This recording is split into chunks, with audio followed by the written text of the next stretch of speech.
zenbat balio du? Balio izan aditza. Aupa lagunok, ongi etorri. Gaur informazioa eman eta eskatu egingo duzu. Euskaraz, eskerrak emateko moduak zein diren ere ikasiko duzu.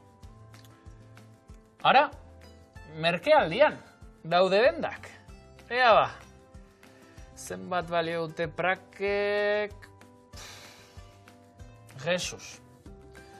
Oso garestiak dira denak. Eta kamiseta bat erosten badut? Tira, kamiseta honek 20 euro balio du. Merkea da? Ados, erosiko dut. Ongi egin duzu erosketa. Eskerrik asko. Bideo honetan, Sandra eta Amane jantzi dendan daude. Sandrak belarritakoak erosi nahi ditu. Bai, esan. Horratzeko belarretako horiek? Hauek? Ez, eskuinekoak. Hauek? Horiek, ikusi nahi ditut. Nola ez? Hartu. Oso politiak dira. Beste pari bat? Zenbat balio dute? 30 euro.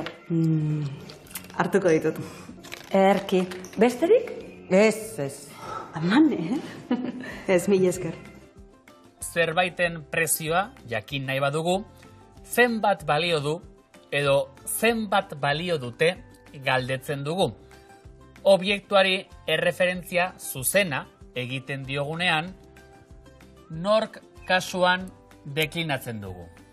Adibidez, zenbat balio du kamisetak edo zenbat balio dute belarritakoek, zenbat balio du eta zenbat balio dute galderei erantzuteko, zenbatekoa adieraziko dugu, eta ondoren diru unitatea mugagabean deklinatuta. Adibidez, kamisetak 20 euro balio du. Belarritakoek 30 euro balio dute. Diru unitatea hitzez edo zeinuz jarri ahal dugu.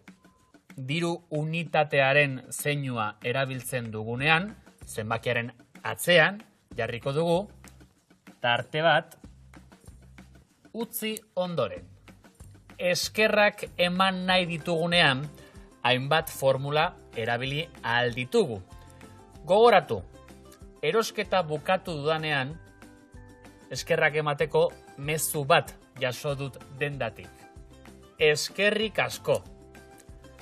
Adi, eskerrik bakarrik ez da ezer. Ez da egokia eskerrak emateko erabiltzea. Beti asko hitzarekin erabili beharko dugu. Beraz, eskerrik asko, beti. Sandrak ere bere zerbitzua eskertu egin dio dendariari. Eta 1000 esker esan dio. 1000 esker ere idatzi eta esan daiteke. Lagundu esaldiak osatzen.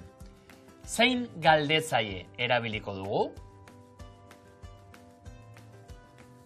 Zenbat balio dute prakek? Osatu. Zenbat balio du kamisetak? Kamisetak 20 euro balio du. Eskerrik asko.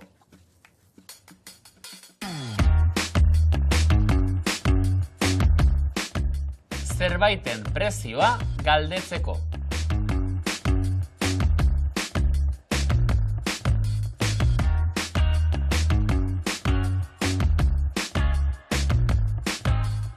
Prezioa adierazteko.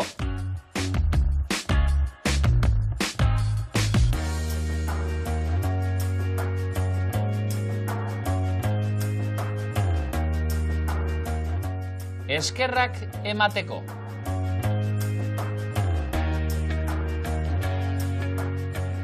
Bukatu dugu. Beste bat arte.